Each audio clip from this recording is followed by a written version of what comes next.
Thank you very much, David, for that very kind introduction, and thank you to everyone who is here today at this late hour for my talk. Much appreciated. I'm going to speak, as I understand, is expected for about 40 minutes, 45 minutes, and then we have time for a bit of Q&A. Maybe I will be slightly shorter, but I'm very happy to answer any questions you have then about my talk. I'm going to speak about a recent judgment of the Court of Justice, Schrems versus Data Protection Commissioner. I think many of you are aware of this judgment, maybe not in all of the details, but you've heard about it. It's been quite widely reported. And I should say at the beginning, I think this is quite an important judgment outside of just pure technical data protection law. The protection of privacy and data protection online has gotten is a topic of tremendous interest in society, to citizens, to regulators, to governments. Data protection is the area of law that sets rules and restrictions on the processing of personal data, which includes almost anything that can be done with information. And the judgment, as you will see, really results in the application of EU data protection law to the internet in a large scale. So having this judgment really goes beyond just purely data protection, and it has quite wide implications, I think, for the internet and for online activities. So this judgment has gotten, it was issued on 6th of October 2015. It got intense interest and reaction. There were front page articles in the New York Times and the Financial Times. There was a press conference called by top officials of the European Commission, reactions from the U.S. Federal Trade Commission, concerned statements from business organizations, reactions of civil society groups. And this doesn't happen with every Court of Justice judgment, so I think you can see the importance of it. Now, I've titled this talk, Reality and Illusion in EU Data Protection Law, post-Schrems, and I want to set the stage a bit by referring to a late short story of Anton Chekhov, which you may know, which is called Gooseberries. And the main strand of the story has to do with a character who, for his whole life, is completely obsessed with the idea of owning gooseberry bushes. And he sacrifices everything in his life to this dream of these gooseberries. So he allows his wife to die, neglects her, and gives up everything, and finally attains an estate with these gooseberry bushes, and he sits there and eats them and says, "Oh, these are so tasty, they're so delicious." And then the narrator of the story says, "Of course, these berries were unripe and they were very sour." So the story is about how this man was living in an illusion that he had created for himself. And there's a quote in this story which really resonated with me, which I'm using here in the title of my talk. And the narrator says, "Dearer to us than a host of truths is an exalting illusion." And I think that's the situation that we can see now following the Schrems judgment, as I will attempt to demonstrate that the judgment and EU data protection law creates a beautiful, maybe wonderful illusion that we can protect data processing on the internet using EU law. But I believe this indeed to be an illusion. In other words, something which is not accurate and which actually leads us down the wrong path. My two main criticisms of this judgment will be, first of all, the judgment, as I will explain in a moment, invalidated an agreement between the EU and the US called the Safe Harbour Agreement, which is a legal basis for transferring data. However, I believe that the criticisms that the court used against the Safe Harbour can be used against all of the other legal bases for transferring data. So in the end, the court basically left us with no coherent way to transfer data outside of the EU. And secondly, I think that the court's reasoning really is very formalistic, and it doesn't really result in any effective protection in practice, which is something which is not just something we should strive for pragmatic reasons, but is required by EU law and by fundamental rights law as well. So with that, I will give you a very brief summary of the facts of the case. I don't have to, I think, go into great detail about it because it's been very well known, but it's important to set the stage a bit. The complainant in this case was Mr. Maximilian Schrems, is an Austrian PhD student.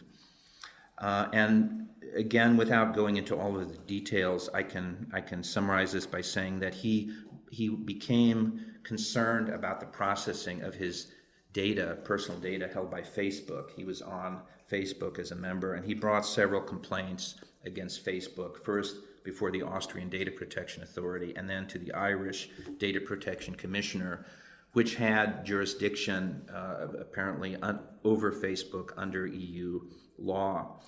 And then about this time we had the Snowden revelations in 2013, which you will know were revelations about many different allegations about intelligence access of data on the internet.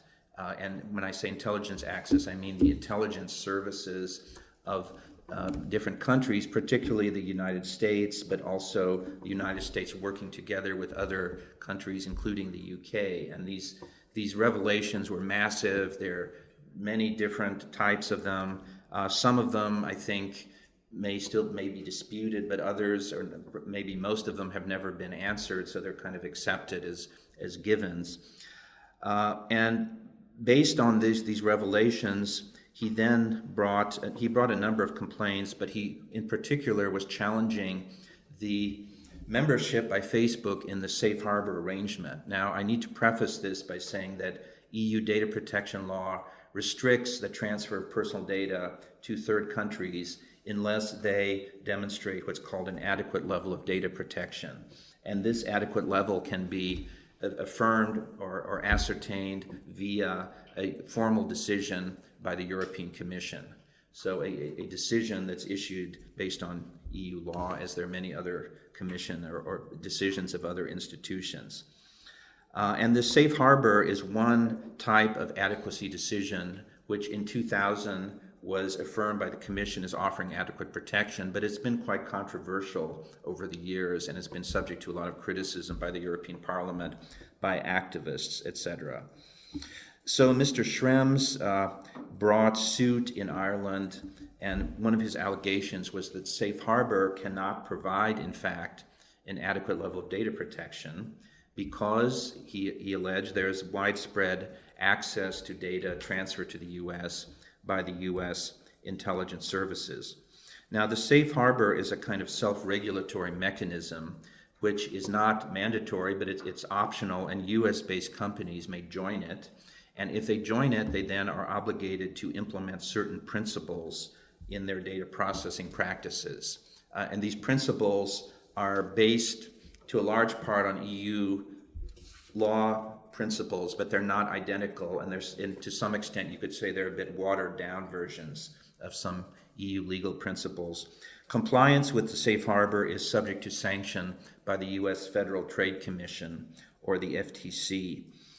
Since its inception in 2000, there had been around 4,000 companies now which had joined the Safe Harbour, including many large US multinational and many internet companies. So Mr. Schrems then had filed this complaint with the Irish Data Protection Commission, again alleging that based on the Snowden revelations, the Safe Harbour did not provide adequate protection. The Data Protection Commissioner, however, took the position that based on Article 25, paragraph 6 of the EU Data Protection Directive, the Commission's determination of adequacy was determinative, and it had no ability to question it or investigate the adequacy of protection in the U.S. It said that based on the directive, this was just a given, and it had to accept that. It had no further discretion. Mr. Schrems then sought judicial review of this determination of the Data Protection Commission in the Irish High Court, and there was then a judgment of the 18th of June 2014 in which Mr. Justice Hogan of the Irish High Court rather unexpectedly referred to the Court of Justice two questions in this case. And I say unexpectedly because I don't think, as Mr. Schrems has since said, nor the government of Ireland was expecting this determination. And the questions were simply, I won't read the full wording of them, but they were, first of all, is the Irish Data Protection Commission absolutely bound by the Commission's finding with regard to the adequacy of the safe harbor system, or may it or must it conduct its own independent investigation of the matter as to whether there's actually data protection, effective data protection in place under EU standards. We then had a long period in which the court considered the matter, and then on the 23rd of September, there was the decision, the opinion of Advocate General Bott in the case, and he decided that the safe harbor indeed should not be continuing to be valid, and it should be invalidated. And he also found that the data protection authorities were not bound absolutely by determinations of the Commission as to adequacy of third countries, and should be able to reach their own judgment about that. And then we had, less than 2 weeks later, the judgment of the court. Now, this is already, I think, remarkable. I've spoken to experienced lawyers litigating before the court, and to have the judgment of the court less than 2 weeks after the Advocate General opinion is already a bit surprising, but it came down on the 6th of October. The court agreed in general with the conclusions of the Advocate General, but made a number of further points, which I now want to briefly summarize. Again, I'm not going to give all the details of the judgment, but it's important to set the stage to explain them a bit. So first of all, the Court of Justice considered the powers of the national data protection authorities. And it found that, as is true with all provisions of the directive, they must be interpreted in light of the Charter of Fundamental Rights and the strong value given to fundamental rights in the EU legal order. It found that the transfer of personal data is an act of data processing and falls within member state law, and therefore the activities of the data protection authorities must also be consistent with fundamental rights law. Therefore, it found a Commission decision cannot preclude an individual from filing a claim with the Data Protection Authority concerning the adequacy of protection. So this was completely against the original position the Irish commissioner had taken, where he said, I do not have jurisdiction to challenge or to question or to investigate this claim. The court did say that only it, namely the court, has the power to declare an EU act invalid, and so a data protection authority cannot do this. However, the data protection authorities may use all of their powers under national law, including suspending data transfers temporarily, etc., if they find this is justified. So this was the point about the powers of the Data Protection Authority. The court then, however, found that it was necessary to consider the validity of the safe harbor itself to answer the questions that were referred to it. First of all, the court considered the definition of adequate data protection in the directive, and there is no definition of this term in the directive. However, the court found that, based again on the Charter of Fundamental Rights, that this term must be understood as requiring a level of protection which is, quote, essentially equivalent to that guaranteed by EU law. And it also found this has to be a high level of protection, that the Commission's discretion in determining the level of protection was very strictly conscribed or limited, and that the Commission really has to hold third countries to a very high standard. They also found that this standard requires that third countries must offer a level of data protection which is effective in practice, and that the Commission's, again, review of third country systems of data protection must be strict. The court went on to talk about the need for reliability of systems of data protection in third countries based on effective detection and supervision of data protection violations, and they found that which is true, public authorities in the U.S. are not required to comply with the safe harbor principles. The safe harbor principles only bind the companies that voluntarily join the system, so it has no application to public authorities such as law enforcement authorities. The court also noted that in the safe harbor decision of the Commission, the applicability of the principles may be limited to meet, for example, national security, public interest, or law enforcement requirements, and that where U.S. law imposes a conflicting obligation, that U.S. obligation must take primacy over the EU law obligation under data protection law. Therefore, the court found that the safe harbor decision does not contain any limitation on the powers of public authorities, such as law enforcement authorities, to interfere with EU fundamental rights. Rather embarrassingly for the Commission, the court then went on to quote some statements the Commission had made in earlier years in which it itself had criticized the safe harbor standard. So the court used the Commission's own words against it. And therefore, in the end, you can see where this is going. The court found that the safe harbor judgment, or the safe harbor decision of the Commission, did not guarantee an adequate level of protection under EU law. It made extensive reference in this conclusion to other cases, earlier data protection cases that it itself had issued, like the Digital Rights Ireland case, which invalidated the data retention directive, the Google Spain case, and others.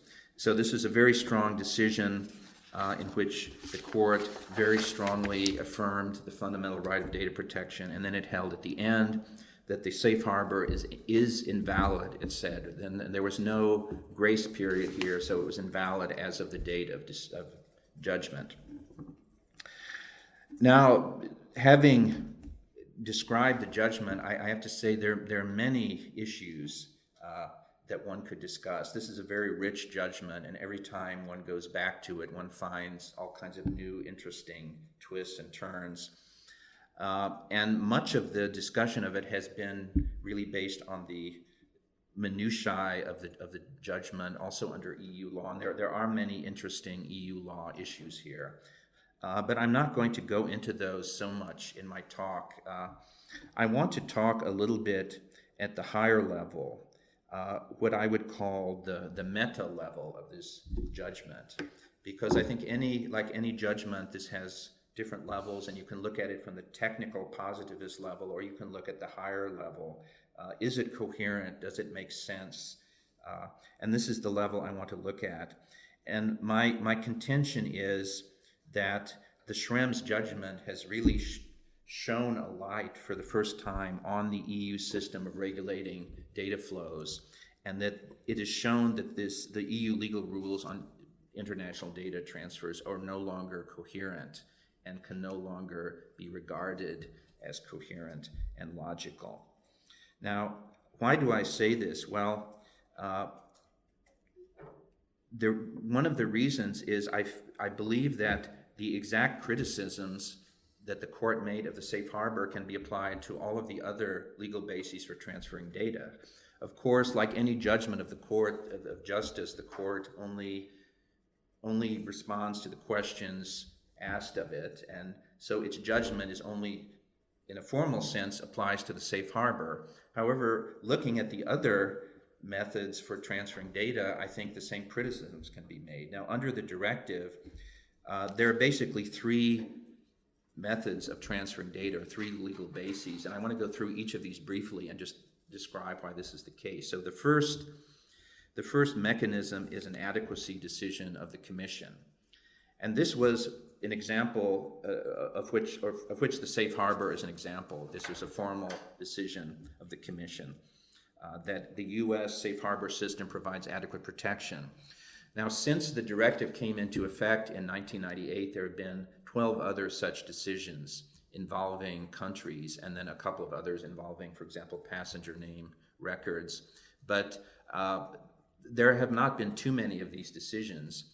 And I think when you look at them, you can say that, frankly, none of these other decisions can be defended based on the criteria that the court used for safe harbor. So this is also important because I think in all of its judgments, the court has to, even if one can say that, all right, in a formal sense, it's only directly applying to the safe harbor, the court's judgment should strive for legitimacy based on criteria such as consistency with existing law, predictability, avoiding arbitrariness. These are basic conditions for the rule of law. So even if it didn't directly rule on these other mechanisms, if they are subject to the same failings, then I think one has to ask questions about under what theories are these still valid. Now, any sort of adequacy decision, it seems to me, must meet the criteria that the court sets here for the safe harbor. The court sets very detailed list of criteria. I will maybe summarize them later.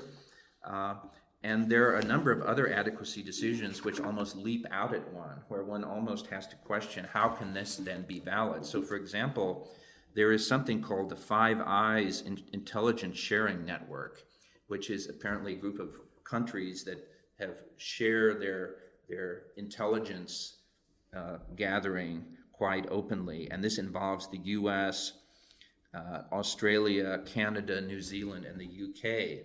Now, it so happens that two other members of this network, Five Eyes Network, have received adequacy decisions from the Commission, namely Canada and New Zealand.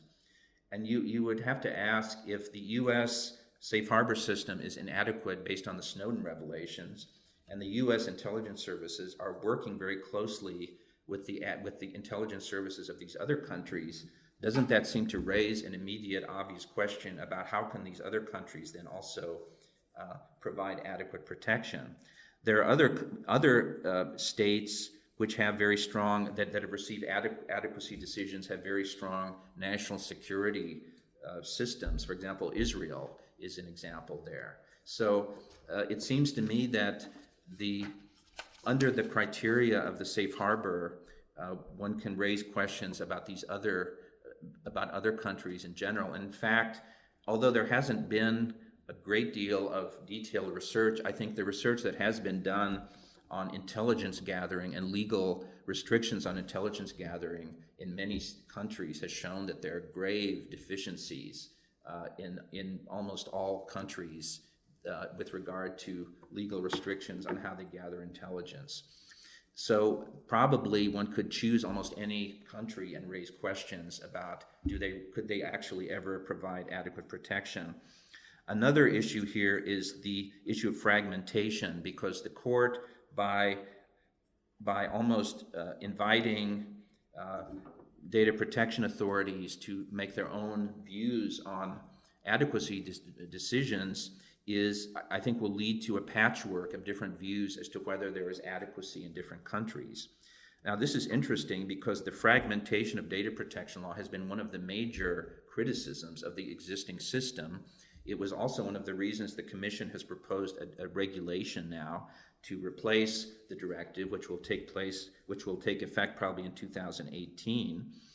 And I think it's generally accepted that fragmentation leads to uneven protection for individuals throughout the EU with regard to their data protection rights.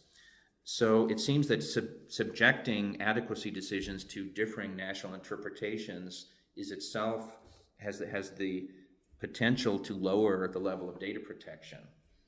But this is also something that the court doesn't recognize.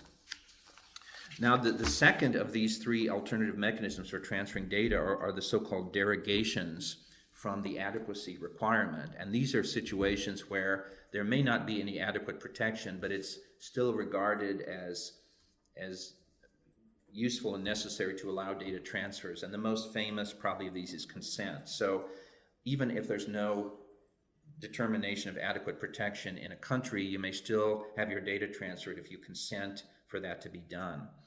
And there are other similar derogations, for example, if it's necessary to fulfill a contract with a third party in another country. So if you book a hotel in New York, the hotel reservation system may transfer your data to the hotel because otherwise it's impossible for them to fulfill the contract with you to book the room. Now, these derogations, I think, are very obviously also unable to provide adequate protection in themselves. First of all, they're by definition to be used in situations where there is no adequate protection. So then they don't even strive to provide adequate protection.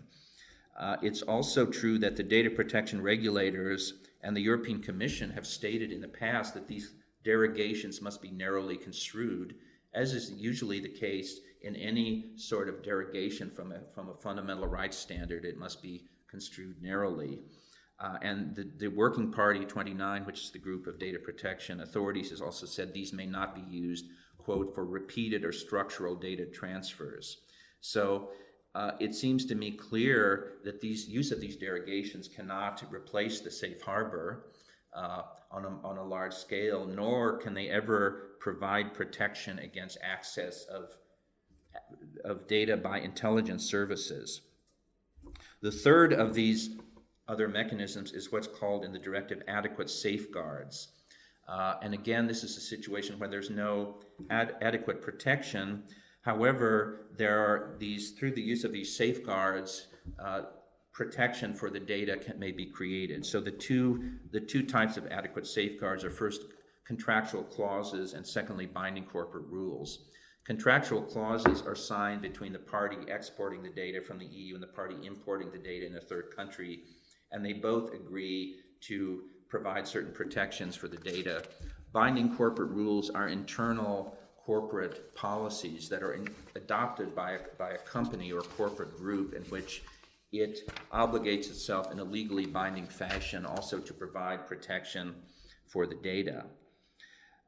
Now, also with regard to these two types of adequate safeguards, I believe that they cannot provide protection against intelligence surveillance by third countries. First of all, it's obvious that no private law instruments such as contractual clauses between two parties that are transferring data can ever bind a public authority of a third country, such as an intelligence service. Also, many countries, including in EU law, have provided huge exemptions in their data protection law for law enforcement activities. So the law would not even apply to these law enforcement or intelligence gathering services.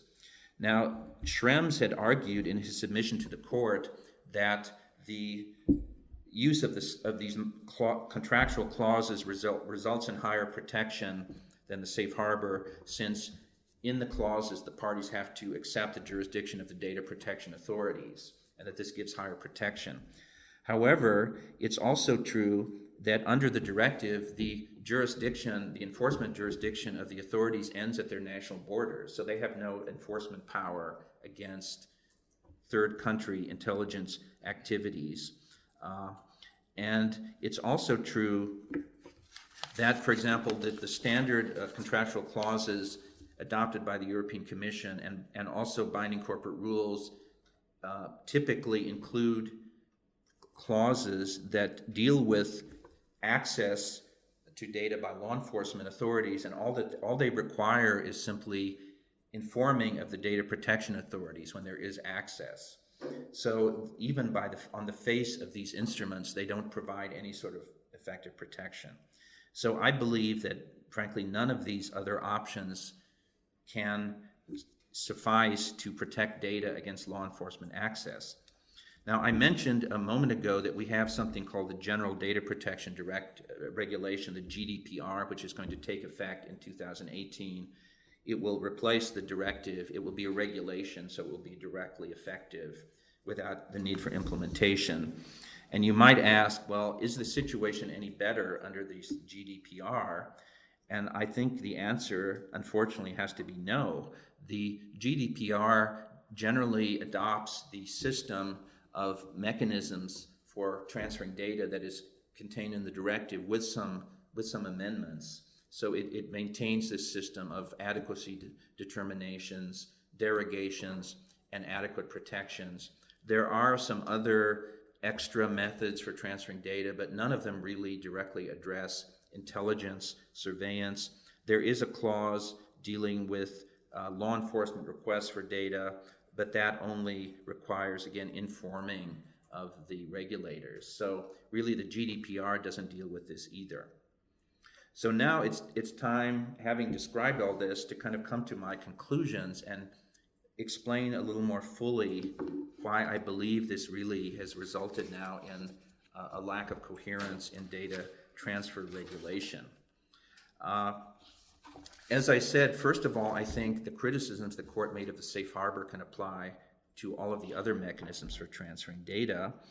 And secondly, none of these mechanisms really provide legal effective protection against the intelligence services. And this is striking because in the Schrems case, the court mentions quite often that what's required in third countries is really effective protection in practice. They use this term several times, and yet it seems clear that this isn't provided. So I think that this illustrates that in EU law we have a kind of exalting illusion of protection. And it's a kind of legal fiction that by applying EU law to data transferred on the internet, we can somehow protect it. And maybe from an EU point of view, it's a sort of beautiful illusion. It's a wonderful world that is painted, that we have data protection authorities going out enforcing the law against intelligence services. We have contractual clauses signed, and so when the CIA comes to get the data, we say, stop. This is protected by an EU-approved standard contractual clause. But I think it's clear that this is just an illusion.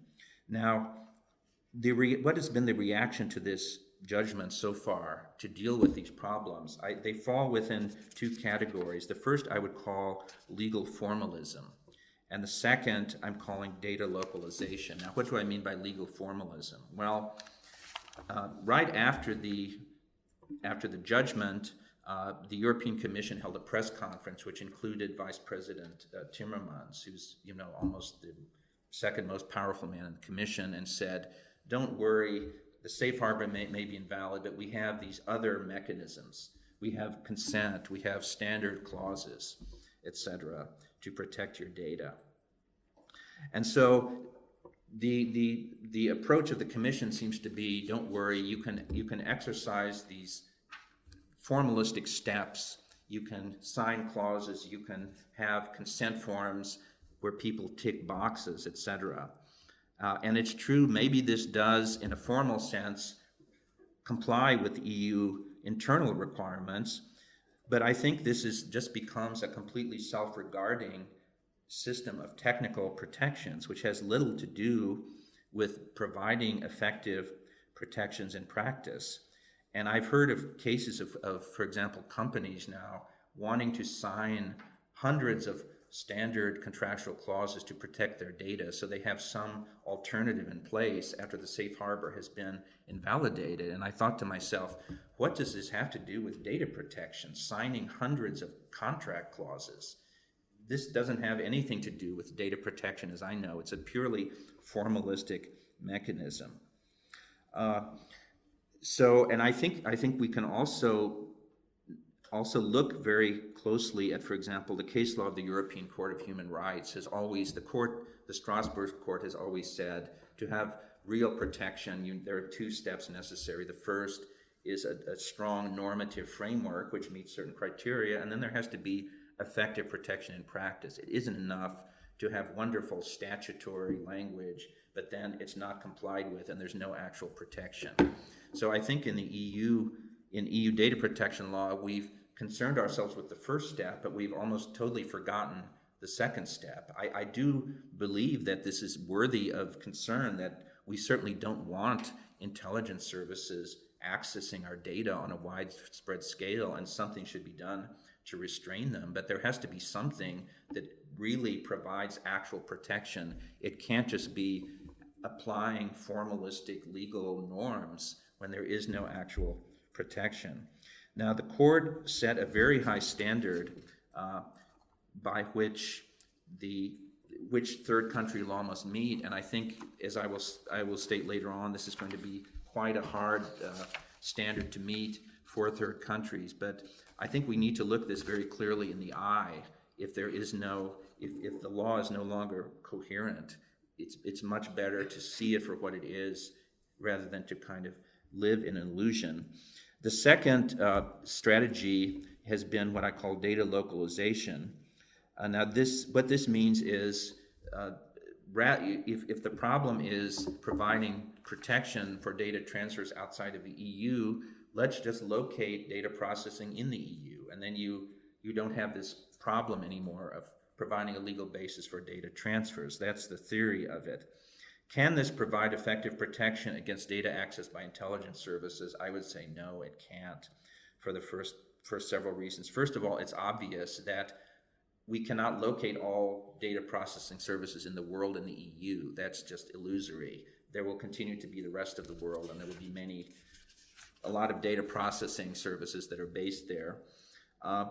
Secondly, there are also legal limits to creating incentives or requirements to locate data processing in a particular place. And I think this is often forgotten, that both EU and international human rights law gives individual a right to communicate and transfer data, quote, regardless of frontiers. And this means that we have a right to communicate not just within Cambridge or the UK or the EU, but we have a right to communicate across borders with people in other countries. And so any sort of, and I could cite different interpretations of the UN Human Rights Commission, et cetera, of this, but I think this is clear that there will always be a cross-border element to communication, and that there must be some limits on the restrictions the law places on such communication. So it's simply not possible legally to restrict communications within a particular country or within the EU. Secondly, it's not even clear legally that this would actually protect data. Based on some of the law that I've looked at, for example, Germany, France, and the US, they appear not to apply their privacy protections under national law to the activities of their intelligence services when operating abroad. So there are different, certainly under US law, there are different rules for the intelligence services operating in the US or outside the US. This is also true in France. French law, as it appears, does not apply to data collection outside of France with regard to the intelligence services. And in Germany, this seems to be under dispute. So both under EU and US law, it's not even clear that the place of the data processing has any effect on the powers of intelligence services to access it. Then, when you add to that, there's also, as I said, the Snowden revelations have shown that there's widespread data sharing involved between different intelligence services.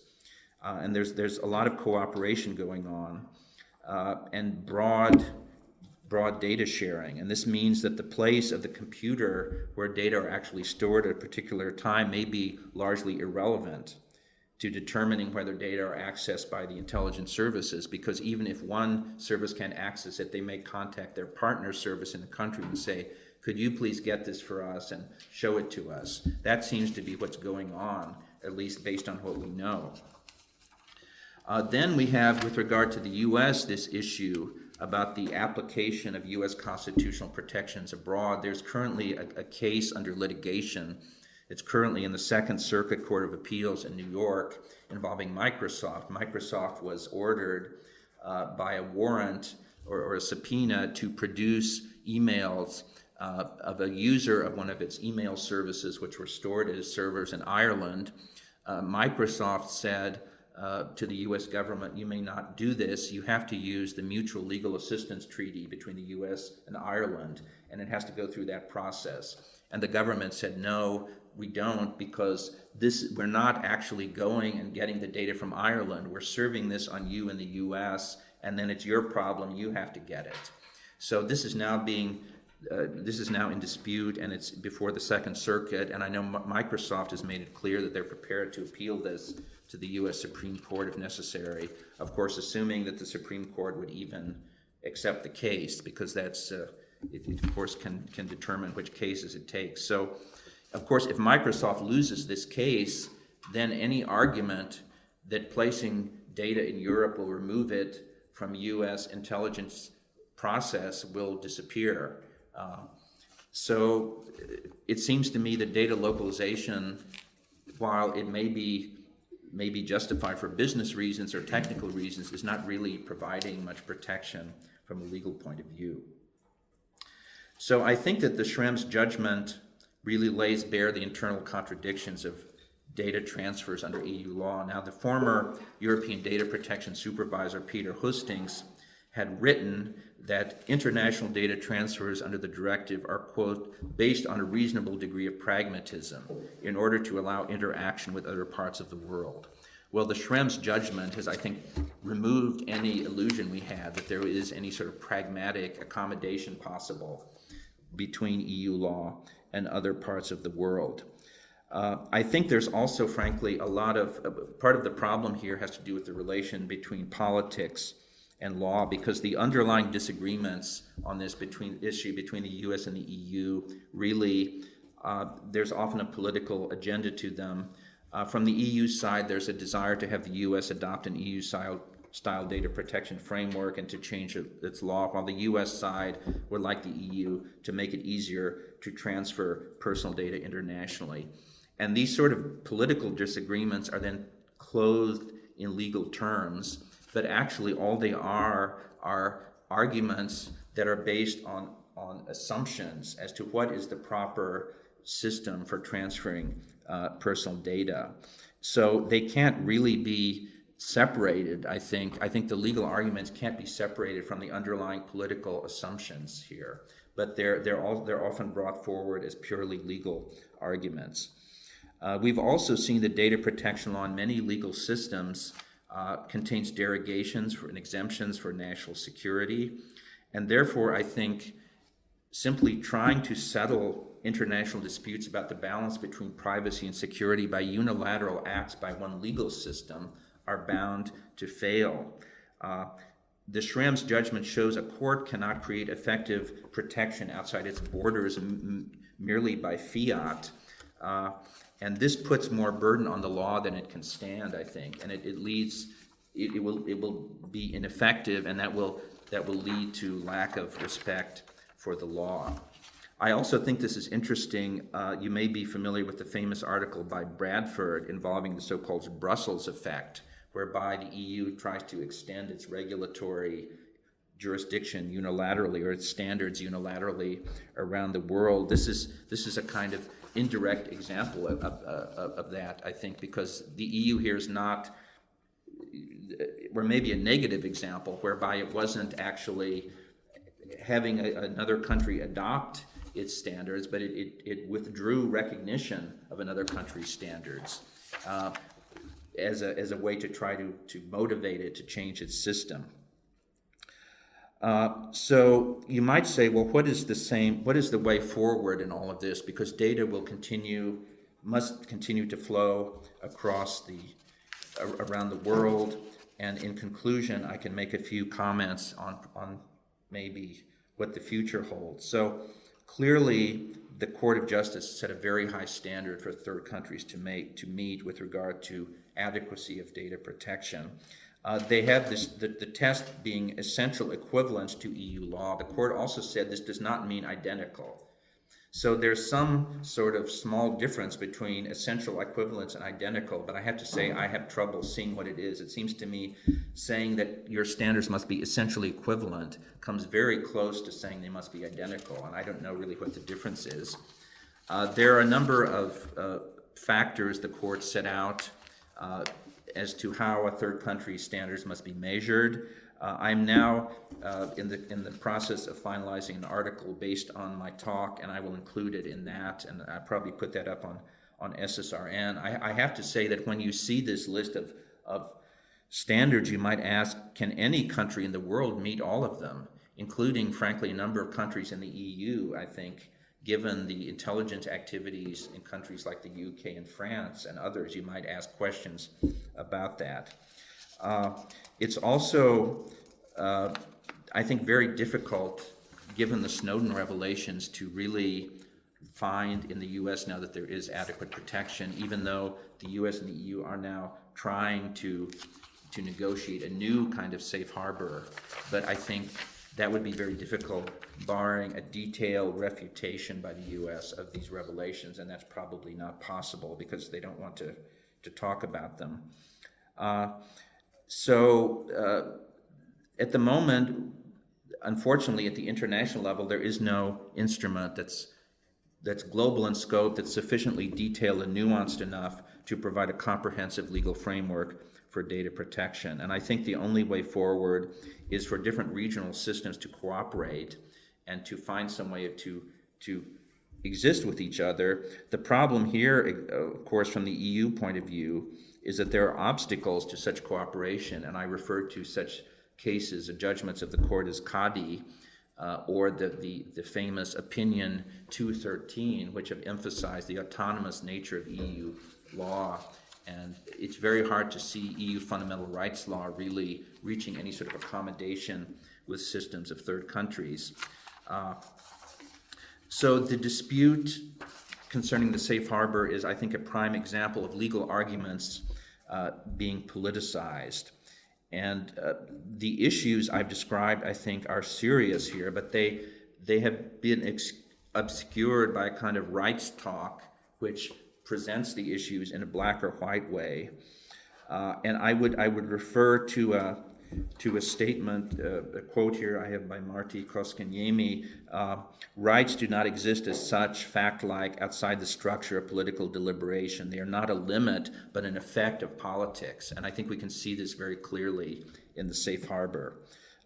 What is needed here is, first of all, states must be much more open and transparent about their intelligence gathering practices. And secondly, there must be some restrictions placed on them based on basic principles of fundamental rights law. Now, we've seen in some reforms in the U.S. following the Snowden revelations, which I think are good, but they're generally found probably not to go far enough, so hopefully that will continue. There are cases being brought in the Strasbourg court involving different EU member states, so supposedly the different human rights courts will make pronouncements in the coming years that can maybe help us construct such a system.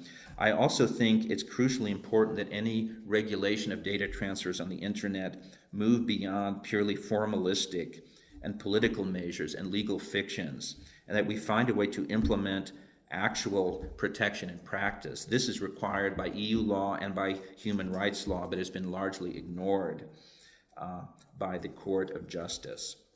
If there is a silver lining here as a last word, I think this case forces us to look at the contradictions of data transfer regulations squarely in the face, and they can no longer be ignored. And perhaps that's the first step to reaching some sort of accommodation.